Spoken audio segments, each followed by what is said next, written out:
ये press conference drugs के अहम मुद्दे पे है।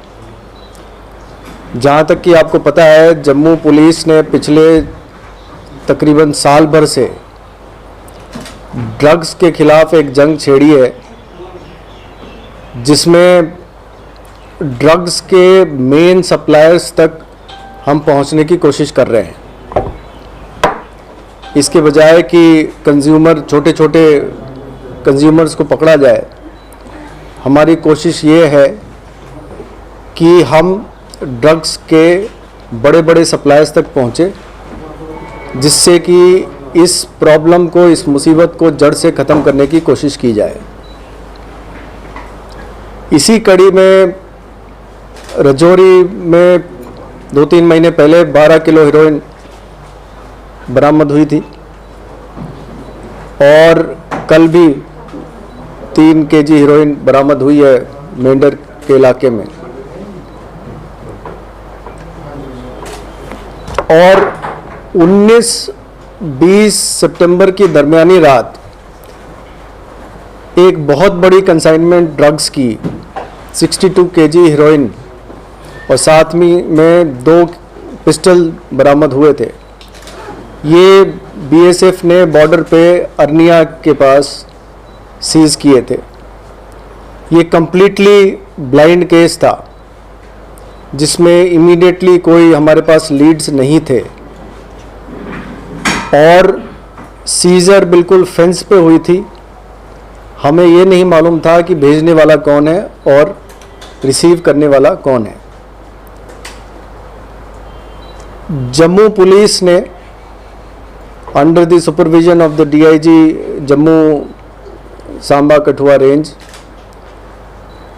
एसएसपी जम्मू, जो कि आज कोविड की वजह से हमारे पास ये प्रेस कॉन्फ्रेंस नहीं अटेंड कर रहे हैं, और उनकी सारी टीम जो हमारे साथ मौजूद है। यहाँ आपके पास एडिशनल हेडक्वार्टर्स हैं, एसपी सिटी नॉर्थ हैं, एसडीपीओ आरएस पुरा हैं, एसएचओ आरएस पुरा, एसएचओ अरनिया, इन सब ने बहुत कड़ी मेहनत की और टेक्निकल ह्यूमन इंटेलिजेंस दोनों का एक बहुत ही कामयाब मिश्रण करके और साथ ही अपने पुराने रिकॉर्ड्स की एनालिसिस करके, उनको देख के, उनको खंगाल के,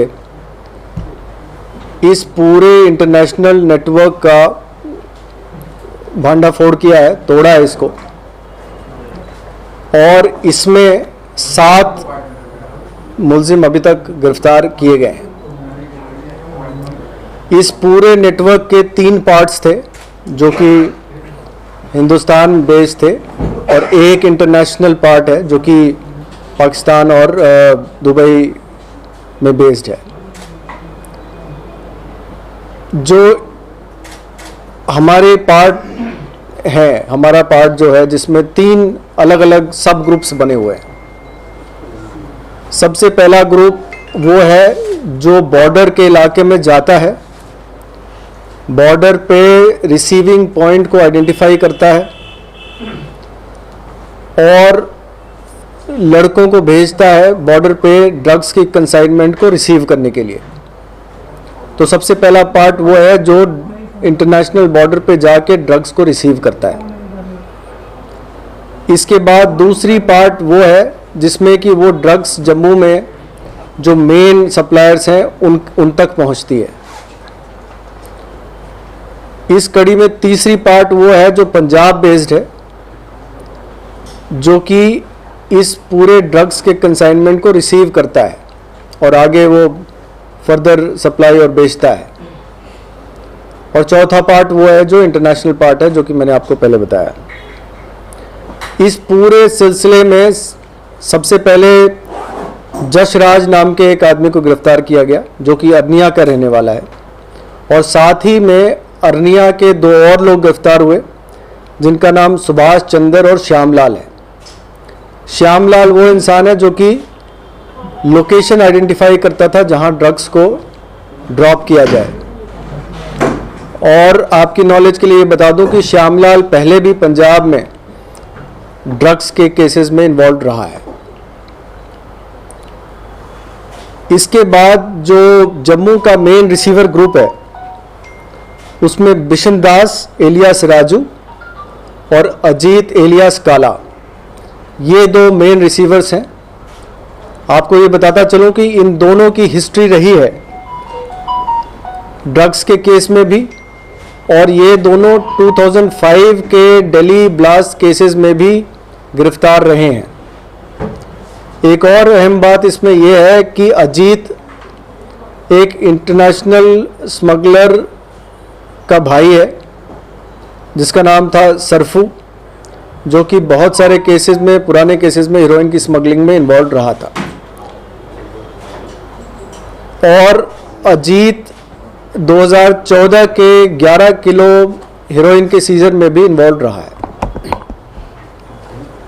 शुरुआती पूछताछ पे हमें ये पता चला है कि इसके पहले भी 2 हीरोइन के बड़े कंसाइनमेंट्स इसी सेक्टर से आए थे, जिसमें एक अगस्त सितंबर के महीने में पिछले साल पकड़ा गया था, जिसकी सीजर डीआरआई ने की थी, और दूसरी कंसाइनमेंट 10 किलो हीरोइन की आई थी, जो कि तकरीबन सितंबर 2020 के शुरुआती कुछ दिनों में आई थी, जो कि पंजाब के एक्यूज ने उसको रिसीव किया था। तो मुख्तसर तौर पे पहला ग्रुप वो है जिसमें श्यामलाल, सुभाष चंद्र और जसराज हैं। दूसरा ग्रुप वो है जिसमें बिशन दास एलियास राजू और अजीत कुमार एलियास काला है। तीसरा ग्रुप वो है जो पंजाब बेस्ड है, जिसमें कि गुरप्रताप सिंह मेन एक्यूज है, जिसको हमने गिरफ्तार किया है। और इसकी गिरफ्तारी में पंजाब पुलिस ने, एसएसपी तरन तारण ने और उसकी टीम ने, और साथ में सीआई सेल की टीम ने काफ़ी हमारा सहयोग किया और इनकी गिरफ्तारी में हमें काफ़ी मदद की। इन 7 की गिरफ्तारी कर दी गई है, पूछताछ रवा है, और मज़ीद जानकारी आपको जैसे जैसे इन्वेस्टिगेशन प्रोग्रेस होती है आपको दी जाएगी। Thank you. सर इस तरीके से ड्रग आ गया है, क्योंकि यहाँ का एंगल तो आपने सारा कर दिया, क्या दूसरी साइड से ड्रग जो है ड्रग्स सप्लायर देख रहे हैं, आतंकवादियों का भी